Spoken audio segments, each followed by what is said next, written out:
Manila Bay, once a symbol of pride and power for the United States in the Pacific, was now a cauldron of smoke and fire. The year was 1942, and the Empire of Japan had swept across Asia with terrifying speed. Pearl Harbor had fallen only months earlier, and now the Philippines, America's stronghold in the Pacific, was under siege. The Japanese advance was relentless, their air raids unending, and their demand simple: surrender or die. But on a small rocky island at the mouth of the bay, thousands of American and Filipino defenders refused to yield. That island was Corregidor, the Gibraltar of the East. The story began months earlier when the first bombs fell on Clark Field on December 8, 1941, just hours after the attack on Pearl Harbor. American aircraft lined the runways, still grounded, their crews unaware that war had already begun. Within minutes, the sky was a storm of fire. Japanese Zeros strafed and bombed the airfield, destroying most of the American air power before it ever left the ground. It was the first brutal sign that the Pacific would become a graveyard of optimism. General Douglas MacArthur, commander of U.S. forces in the Far East, watched helplessly as his plans for defense collapsed in flames. Manila was soon declared an open city, but the Japanese ignored the plea. Bombs fell on hospitals, schools, and streets filled with civilians. By early 1942, the Japanese had captured most of Luzon. The defenders, Filipino scouts, American infantry, and local volunteers fell back to the Bataan Peninsula, the final land barrier before Corregidor. It was there that hunger, disease, and exhaustion did what bullets could not. Malaria spread faster than reinforcements could arrive. The men's rations were reduced to a handful of rice each day. Horses were slaughtered for food, then the mules, then the stray dogs. Yet despite the starvation, they fought. Each hill, each trench became a world unto itself, a desperate stand in a war that seemed already lost. In the tunnels beneath Corregidor, soldiers and civilians lived like moles, their faces pale from the absence of light. The island, shaped like a tadpole, was small, only about 4 square miles, but it was fortified with coastal guns, anti-aircraft batteries, and the legendary Malinta Tunnel, a labyrinth that served as command post, hospital, and home for thousands. The air inside was thick with diesel fumes and the smell of sweat and antiseptic. Nurses tended to the wounded by candlelight, while officers huddled over maps that showed fewer and fewer safe places left to retreat. Outside, Japanese artillery pounded the island day and night from the nearby shores of Bataan. The walls shook constantly, dust falling like rain from the tunnel ceilings. The defenders' spirits began to waver, but orders were clear: hold at all costs. President Roosevelt had broadcast his message: help would come. Yet no help came. The Japanese Navy dominated the sea, their aircraft ruled the sky, and the Pacific Fleet was still crippled from Pearl Harbor. The men of Corregidor were alone. In April 1942, the inevitable happened. Bataan fell. The men who had held the line for months were forced to surrender, beginning what would become known as the Bataan Death March. The news reached Corregidor like a death sentence. General Jonathan Wainwright, who had assumed command after MacArthur was ordered to Australia, gathered his officers inside the tunnel. His face was drawn, his voice heavy. "We are the last defense," he told them. "If Corregidor falls, the Philippines falls with it." As the Japanese shifted their focus to Corregidor, the bombardment intensified. Every day, hundreds of shells rained down on the island from across the bay. The ground shook like thunder, trees were ripped from the soil, and the once green hills turned to barren dust. Soldiers ran between bunkers under constant fire, carrying ammunition, water, or stretchers, laden with the wounded. At night, the horizon glowed red with the fires of Manila burning across the water, a grim reminder of what awaited them if they lost. Inside Malinta Tunnel, time ceased to exist. Days and nights blurred into one endless cycle of fear and fatigue. The wounded groaned on cots lying shoulder to shoulder. The nurses, many of them young Filipinas, worked without rest, their hands trembling as they dressed wounds that never stopped bleeding. There was no morphine left. The screams had to be ignored. Among the soldiers was Corporal James Dalton of the 59th Coast Artillery. He had been manning Battery Way since January, firing at Japanese ships that crept too close to the bay. His uniform was torn, his face gaunt, but his eyes burned with defiance. "They'll have to drag me out of here," he told a fellow gunner as shells whistled overhead. One night, as the bombardment paused, he stood outside the tunnel entrance, looking toward the mainland. The distant flashes of artillery lit up the sky like lightning. "You ever think about home?" his comrade asked. Dalton nodded slowly. "Every time it goes quiet?" Then the guns resumed. By May 1942, food was almost gone, ammunition was low, the hospitals were overflowing. The once mighty guns of Corregidor were silent, their barrels cracked from overuse. The Japanese were preparing for a final assault, assembling landing barges and paratroopers for an invasion that would break the last American stronghold in the Philippines. Wainwright knew what it meant. Yet still, he refused to surrender. Messages were sent to MacArthur in Australia. "We are holding, but not for long." On May 4th, the Japanese began the heaviest bombardment yet. Thousands of shells rained down on the island, each explosion sending plumes of black smoke into the air. The tunnels rattled violently. Entire gun batteries were buried. Battery Geary, one of the last coastal defenses, took a direct hit, detonating its ammunition bunker. The explosion was so massive it split the hillside open, killing everyone inside. Survivors described it as an earthquake made of fire. The island trembled, and the defenders realized they were no longer fighting for victory, only for the dignity of a final stand. At dawn on May 5th, under the cover of artillery and smoke, Japanese forces landed on the eastern shore of Corregidor. The defenders met them with whatever fire they had left, rifles, machine guns, even pistols. The fighting was close, savage, and desperate. In some places, men fought hand-to-hand among the ruins, using bayonets, shovels, or bare fists. The air was thick with smoke and the stench of cordite. Japanese troops poured across the beach in waves, shouting battle cries that echoed off the cliffs. The defenders fired until their barrels melted. General Wainwright received reports from across the island, positions overrun, communications lost, ammunition gone. He knew the end had come. Inside Malinta Tunnel, he looked around at the weary faces of his officers, the nurses, the wounded lying in rows. "We've done all we can," he said quietly. "There's no more to give." The guns outside fell silent. The last shell had been fired. The dawn of May 6, 1942, came not with sunlight, but with fire.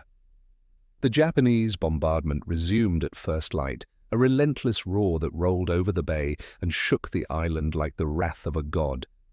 The air shimmered from heat and smoke. The sand trembled under the shock waves of exploding shells. The defenders of Corregidor, Americans and Filipinos alike, crouched in shattered trenches and collapsed tunnels, their faces blackened with soot, their eyes red from exhaustion. What had once been a fortress now looked like a graveyard. Japanese artillery from Bataan and Cavite poured down destruction from all directions. Every gun battery that still stood returned fire until its barrels split. At Battery Way, Corporal James Dalton and his surviving crew fought to keep one of the 12-inch mortars operational. Each shot required half a dozen men, straining together to load the shell, while explosions thundered overhead. The air inside the concrete pit was thick with dust and gunpowder, so dense it felt like breathing smoke. "Fire!" Dalton shouted. The mortar bellowed, the recoil throwing men against the walls. Moments later, a Japanese shell hit the parapet, showering them with concrete and blood. When the dust cleared, half the crew was dead. Dalton wiped the blood from his face and kept loading. At Malinta Tunnel, chaos reigned. Runners darted through corridors, carrying messages between command posts as the ceiling shook and debris rained down. The hospital section overflowed. The wounded lay shoulder to shoulder on the cold floor, some too weak to speak, others screaming for water that no one could spare. Nurses worked by flashlight, their uniforms soaked with sweat and blood. The air was suffocating, heavy with the stench of antiseptic and burnt flesh. Lieutenant Francis Nash, one of the last American nurses on the island, later wrote, "The earth trembled without pause. We no longer spoke of fear. We were past it." Above ground, the Japanese launched their final assault. Under a curtain of artillery fire, hundreds of landing craft crossed the narrow waters between Bataan and Corregidor. The defenders, numbering fewer than 10,000, faced a force more than twice their size, supported by tanks and aircraft. Japanese troops stormed ashore near North Point and Cavalry Beach, their bayonets glinting in the smoke-filtered light. American and Filipino soldiers met them with everything they had left: machine guns, rifles, even captured Japanese grenades. The fighting was close and merciless, bodies piled up among the craters, the sand turning black with blood. By mid-morning, the Japanese had established a foothold. Their tanks pushed inland, grinding over the remains of trenches and barricades. The defenders fell back toward the tunnel complex, dragging the wounded behind them. Communication lines were gone. Units fought in isolation, guided only by instinct and courage. Private Andres Villanueva, a Filipino scout, later recalled, "We were fighting for every inch, every stone. You could smell the death in the air. It was like the island was alive and screaming." General Wainwright watched from the command post, his face pale and expressionless. Reports came in of heavy losses, ammunition nearly gone, and Japanese troops surrounding the tunnel entrances. He ordered his last reserves, a mix of engineers, clerks, and medical personnel, to the front lines. "Every man fights," he said. "There's nowhere left to go." The island erupted into madness. Machine gun nests fired until their belts ran dry. Mortar teams hurled their last shells into the advancing enemy. When ammunition ran out, men fought with bayonets and fists. The air was filled with screams, the whine of ricochets, the thud of grenades. In some sectors, hand-to-hand combat raged for hours. The tunnels became choke points of desperation, smoke-filled corridors where men clashed in the dark, illuminated only by the flicker of muzzle flashes. At Battery Geary's ruins, Dalton's unit was finally overwhelmed. Out of shells and surrounded, he and the surviving gunners prepared their last act. Dalton looked at the men beside him, Filipinos and Americans who had fought side by side for months. "If they want the island," he said, "they'll have to come through us." They waited until the enemy was close, then set off the last remaining powder charges. The explosion ripped through the hillside, killing attackers and defenders alike. By noon, Corregidor was a burning ruin. The Japanese had broken through the defensive perimeter and were advancing toward Malinta Hill. Inside the tunnel, officers debated what to do. Surrender was unthinkable, but annihilation was certain. General Wainwright walked into the hospital section, passing rows of mangled soldiers. Some saluted weakly, others just stared with hollow eyes. He stopped beside a nurse and asked quietly, "How many wounded can we move?" She looked up, her hands trembling. "None, sir. They can't survive the transport." The radio crackled with messages from Japanese commanders demanding unconditional surrender. Wainwright ignored the first call, then the second. Outside, Japanese troops were closing in, tossing grenades into tunnel entrances, firing flamethrowers into air vents. The smell of burning flesh seeped into the corridors. The defenders could hear the muffled screams echoing from above. That afternoon, Wainwright made his decision. He gathered his staff in the command chamber, his uniform streaked with dust and sweat. "We can't fight any longer," he said, voice breaking. "There's no ammunition, no food, no hope of relief. I will surrender to save what's left of them." Silence filled the room. No one wanted to believe it, but everyone knew it was true. To continue fighting would mean the slaughter of the wounded, the nurses, the civilians hiding below. At 10 a.m. of May 6, General Wainwright sent a message to Japanese General Masaharu Homma offering surrender. Outside, the gunfire began to fade. The Japanese advanced cautiously, weapons raised, expecting traps. Instead, they found exhausted soldiers sitting among the ruins, too weak to resist. The once proud fortress of Corregidor, symbol of American power in the Pacific, was now silent. When Wainwright met with the Japanese officers, he was pale, unshaven, his eyes sunken from sleepless nights. "I surrender the forces under my command," he said simply. The Japanese demanded he order all remaining troops in the Philippines to surrender as well. With no communication and no choice, he complied, knowing that thousands more on Mindanao and Cebu would lay down their arms. The war for the Philippines was over. As the Japanese flag rose over the ruins of Corregidor, the defenders were herded into captivity. The wounded were dragged from the tunnels, some were executed where they lay. Others were forced onto boats bound for Manila, where they would begin years of imprisonment in brutal conditions. The prisoners were given no water, no food, and no mercy. Many would never see freedom again. Inside Malinta Tunnel, Lieutenant Nash and the remaining nurses gathered what supplies they could before being captured. They were ordered to care for Japanese wounded, their own patients left to die. Nash later wrote, "We had no words left, only silence. We had given everything we had, and still the world turned away." Across the bay, the fires of Manila burned through the night, their glow reflecting on the black waters like the final heartbeat of a dying world. The city, once known as the Pearl of the Orient, had been reduced to rubble. Civilians wandered the streets in dazed silence, stepping over bodies, searching for missing loved ones. Japanese soldiers patrolled the ruins, their bayonets glinting in the firelight. Back on the island, Wainwright looked toward the sea. Somewhere beyond the horizon lay Australia, where MacArthur had escaped months earlier, promising, "I shall return." Wainwright whispered those words under his breath, though they now sounded hollow. For him, there would be no return, only captivity. Yet even in defeat, there was a strange kind of dignity, a grim pride in having held the line until the very end. As the sun set on May 6, 1942, the guns of Corregidor fell silent. The battle was over. The United States had lost the Philippines, and with it, a generation of men who had fought until there was nothing left to give. But from the ashes of that defeat, a promise remained, a vow that one day the flag would fly again over Corregidor. For the men and women who survived the fall of Corregidor, the war was not over. It had only descended into a darker, more merciless chapter. After the surrender, the Japanese rounded up thousands of prisoners, their faces hollow with defeat, their uniforms torn and stained with blood and ash. They were herded onto trucks and ships under the blazing tropical sun.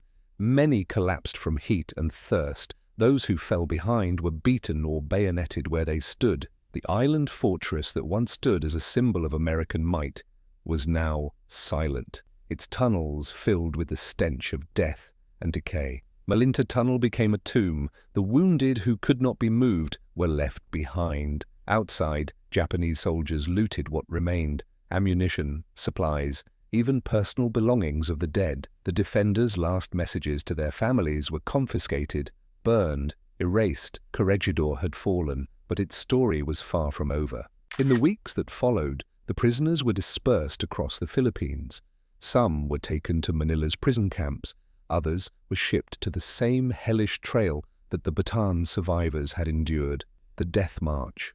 Under the ruthless tropical sun, columns of emaciated men trudged for miles through dust and heat, denied water, denied mercy. Filipino civilians risked their lives to toss them bits of food or hidden canteens, but many were caught and executed for their kindness. Survivors of the march later described it as a journey through hell itself. "You stopped being a soldier," one American said. "You became an animal trying not to die." The weak were clubbed to death or shot. The sick were left to rot by the roadside. When it ended, over 10,000 were dead. General Wainwright was sent to Japan, a prisoner of war for the remainder of the conflict. Stripped of his rank and humiliated, he endured starvation and beatings in captivity. Yet he never broke. "My men did their duty," he once said, "and I will not let their sacrifice be forgotten." Across the Pacific, General Douglas MacArthur received the news of Corregidor's fall in his Australian headquarters. The loss haunted him. "No army has ever been more gallant," he declared. His promise, "I shall return," became not just a declaration of intent, but a sacred vow to the men he had left behind. Meanwhile, the Philippines sank under the weight of occupation. The Japanese established control through terror and propaganda. Civilians were forced into labor. Resistance was met with execution. The once proud city of Manila was transformed into a prison. Yet from the ashes, a guerrilla movement began to rise. Filipinos and American escapees joined forces in the jungles and mountains, waging a silent war of sabotage and ambush. They fought with stolen weapons and hunted food, guided by hope and vengeance. Across Luzon, Mindanao, and Leyte, whispers spread through the villages. MacArthur would return. Each act of resistance became a flicker of defiance in a land drowned in fear. For those trapped in prison camps, survival was a daily battle. Disease claimed more lives than bullets. Malaria, dysentery, and starvation turned strong men into skeletons. The prisoners built their own coffins from scrap wood, carving names that would soon fade in the rain. Yet in the midst of that despair, there were moments of humanity. A Filipino guard slipping a handful of rice into a prisoner's hand. A captured doctor sharing his last dose of quinine with a dying comrade. These small acts of compassion were rebellions against the cruelty that surrounded them. Every breath was resistance. Every sunrise was victory enough to see another day. Then, in late 1944, the world began to shift. The tide of war was turning. The United States, after victories at Midway and Guadalcanal, was advancing back across the Pacific. MacArthur's forces moved northward, island by island, toward the Philippines. On October 20, 1944, he waded ashore at Leyte, fulfilling his promise with the words that echoed through radios and hearts alike. "People of the Philippines, I have returned." For the guerrillas and the starving prisoners, those words were salvation. The long nightmare was ending, though at a terrible cost. The liberation of the Philippines was fierce and merciless, with entire cities reduced to rubble. When American forces reached Manila in early 1945, they found a city of ghosts. What followed was one of the bloodiest battles of the Pacific War. Japanese forces, refusing to surrender, turned Manila into a slaughterhouse. Civilians were massacred in the streets, women and children killed in their homes. The once beautiful capital burned for weeks. By the time it was over, more than 100,000 civilians were dead. Among the ruins, survivors described the air as thick with smoke and the sound of distant gunfire never ceasing. Yet even amid such horror, the American and Filipino soldiers pressed on. They fought not just to reclaim land, but to avenge the fallen, to honor those who had died at Bataan and Corregidor. When Corregidor itself was retaken in February 1945, the scene was almost beyond comprehension. The island was a scarred wasteland. The tunnels of Malinta were littered with skeletons and rusted weapons. A few surviving prisoners, gaunt and barely human, crawled out to greet the liberators. Some wept, some saluted, some simply collapsed. American soldiers raised the flag once again over the ruins, the same flag that had been lowered in surrender 3 years before. For them it was more than a victory, it was resurrection. The ghosts of those who had died defending the island seemed to rise with it, their story at last redeemed in flame and smoke. General Wainwright, freed from captivity in August 1945 after Japan's surrender, was reunited with MacArthur in the Philippines. When the two men met, MacArthur, taller, proud, the living embodiment of triumph, saluted Wainwright, the broken and starved general who had never lost his honor. It was a gesture that silenced the room. Wainwright later received the Medal of Honor, not for victory, but for endurance, for standing when standing was impossible. His first act after liberation was to visit the graves of his men on Corregidor, where he knelt in silence and whispered, "We're home."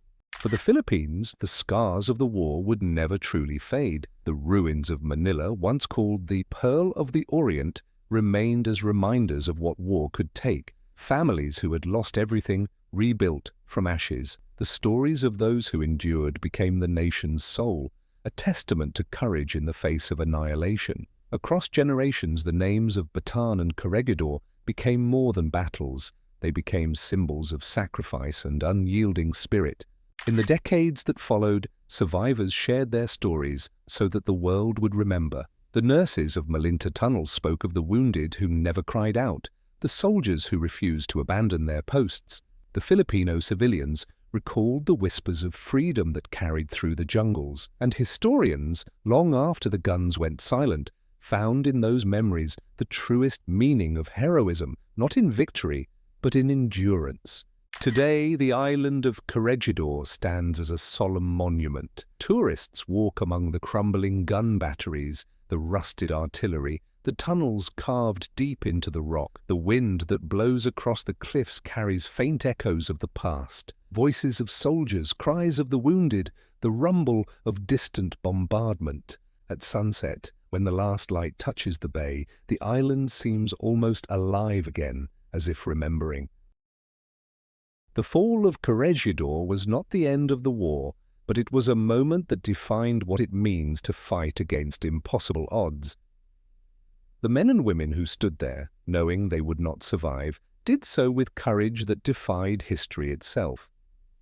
Their story is a warning, a tribute, and a promise that even in the darkest hour, the human spirit can endure.